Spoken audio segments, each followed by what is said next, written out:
Welcome to the Moon God Pod. I'm your host, JWowLAX, and this is a special edition, Super Bowl style. We're in Phoenix, and we are talking to the real storytellers, the broadcasters of Super Bowl 57 for Fox Sports. We had a chance to sit down, talk to them, and just understand what it took to get to their position, and also the importance of storytelling. Hope you enjoy. Here with the legendary Aaron Andrews. Yes. Careful with the legendary. Thank you for being on the Moon God Pod. Aaron, you are an inspiration to little girls across the world, but just everybody. Our podcast is all about realizing dreams, and that's what we kind of want you to know is, like, what is your advice to the little girls out there? I would say don't ever let anybody tell you no. And second of all, just if this is your dream, like, go for it, do it. I knew I always wanted to be in sports. I knew that I always wanted to, work in football. So I studied really hard. I never said no, or I never listened to anyone saying no. I sent emails to executives. I sent emails to producers. I was very adamant, very persistent, and I think that helped out a lot.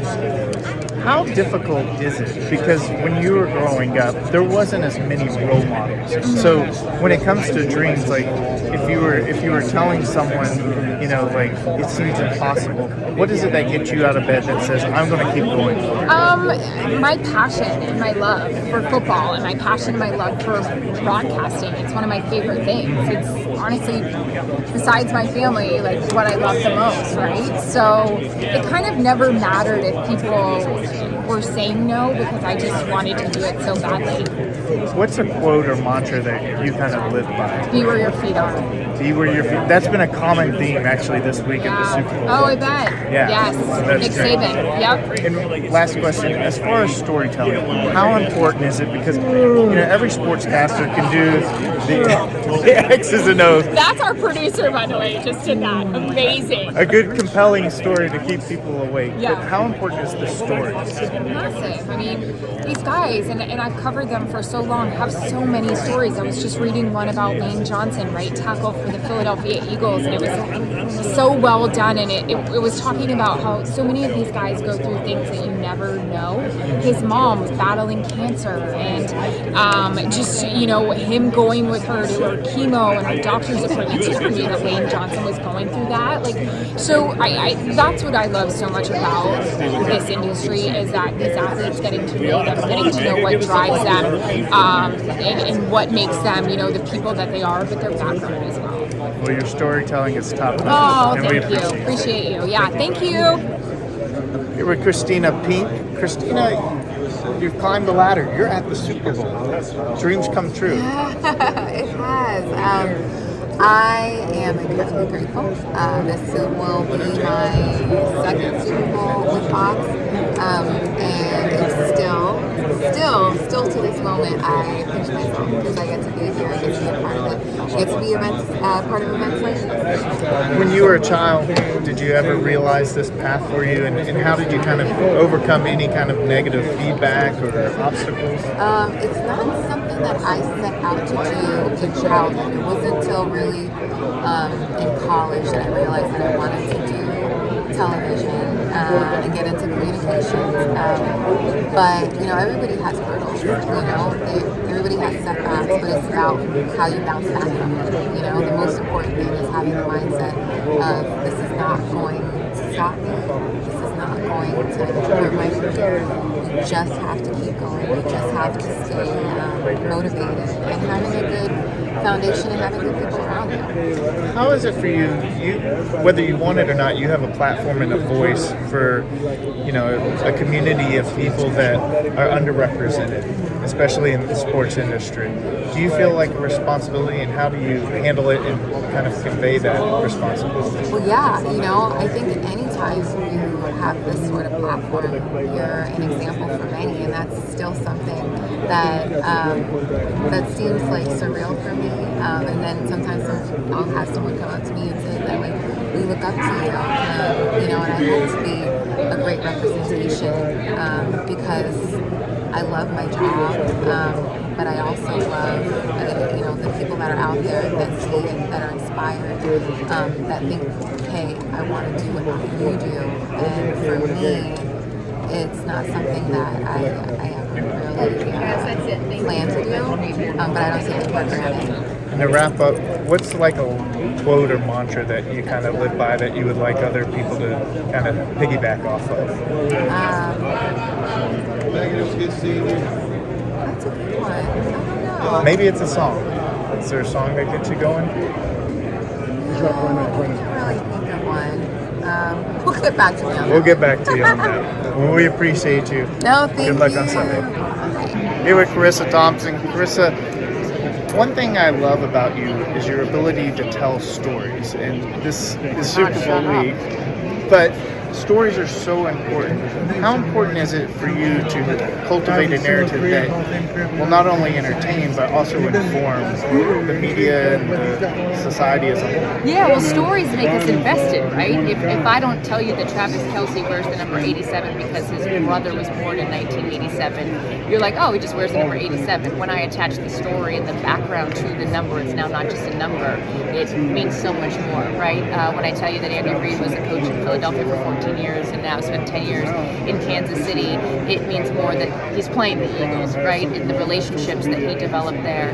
So yes, stories bring our emotional attachment so much further, or connect an emotional aspect to something that maybe just would have been black and white. What are some of the big lessons that you've learned to pass on to, aspiring female journalists, but journalists as a whole? Yeah,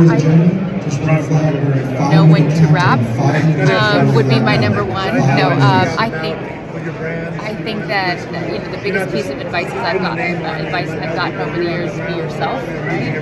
If you can be authentically you, then you aren't trying to be somebody else. Not everyone's going to like that, right? That's okay. You hope your employer likes it. They're the ones signing your checks. But also, I would just say be open to different things. I left, in conjunction with sports, I did entertainment, and just continue to evolve and stay humble in the process, because someone one day can go, this is over. And so enjoy the ride. Finally, how cool is it to kind of do this podcast with Aaron? Yeah, of course. I mean, you have a platform, you have a job, but there's kind of something fun of kind of talking about what you want to talk about and being with your friend and just about the podcast experience. Yeah, I think, the inception of the podcast was because Aaron and I are so close and have been so close for so many years and spend, an hour every Monday anyways talking a recap of the weekend. And so we're like, why don't we just make this a podcast? I think for her and I, we've also both been through a lot of different stuff where we're in a little bit of a we're comfortable in our own skin for good, bad, or indifferent. So it's been nice to have a platform where we will say things that maybe we wouldn't have said 5 years ago. And what's the quote mantra that you kind of would like to pass on to other people that really helps you? I was always a fan of Cinderella growing up, and there's a quote in the movie of "Have courage and be kind." I think that there's risks in anything, whether you look at these athletes and what they've done and the sacrifices they've made to get to where they're going. I think that could be applied to any job that you have. So have courage, go after what you want, but be kind. Excellent lessons from Carissa. Thanks so much. Take what you want from that, but good to see you again. This game.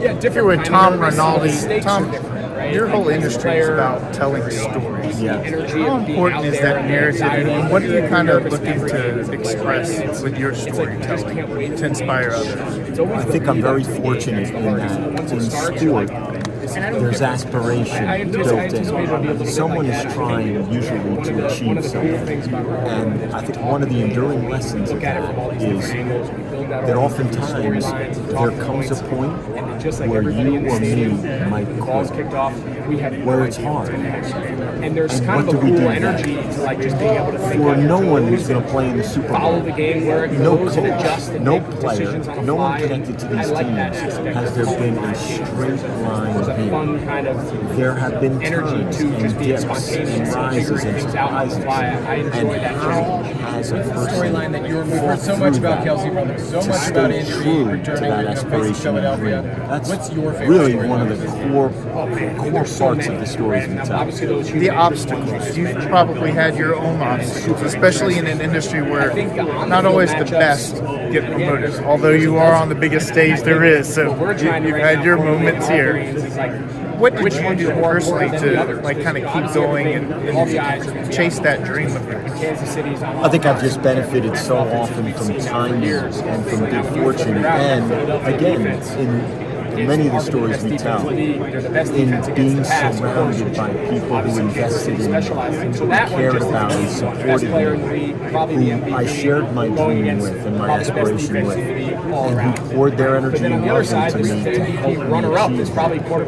And I think that's why it's the opportunity to share the sideline with Aaron Andrews in the Super Bowl and with Kevin and Greg, my first Super Bowl as a dream come true.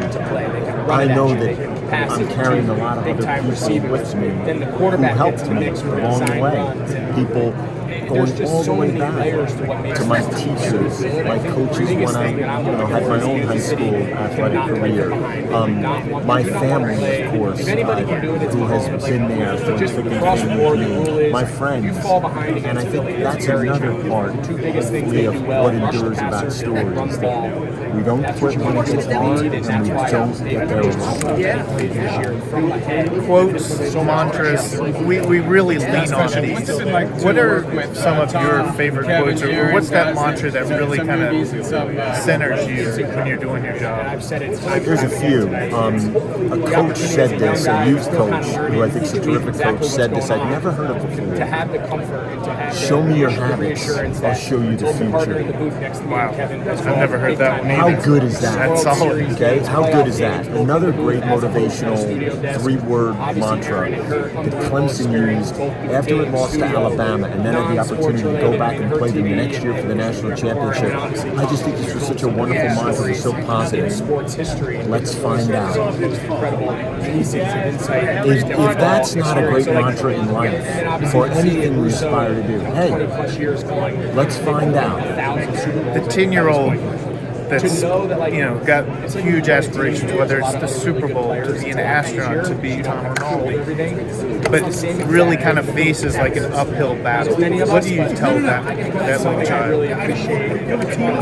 I think there's so many different qualities that, and I love this interview. I might have been worthy of the questions you're asking. They're so wonderful. But there's so many different qualities that contribute to anyone's success. But one of the biggest is persistence. I got you. I'll be and fast. resilience. Right.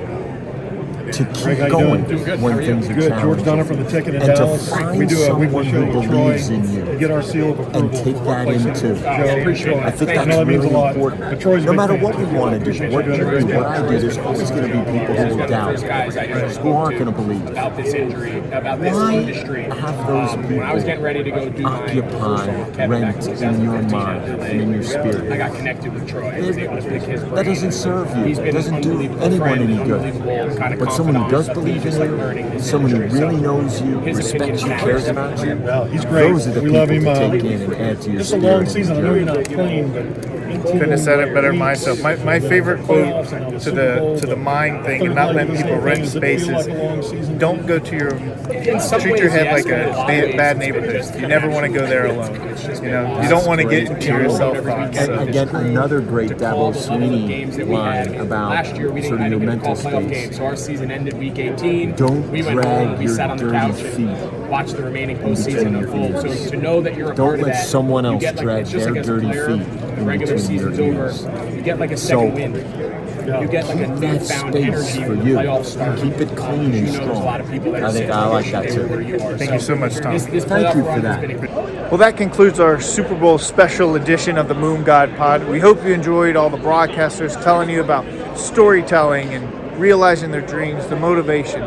One key thing was always keep your feet on the ground, one step in front of the other. That was the resounding message that I got from Super Bowl 57. If you enjoy the content, as always, like, comment, share, help us spread the word. AKU is about achieving dreams, and we're here to help and certainly highlight those that are already realizing their dreams. Until then, we will see you next time.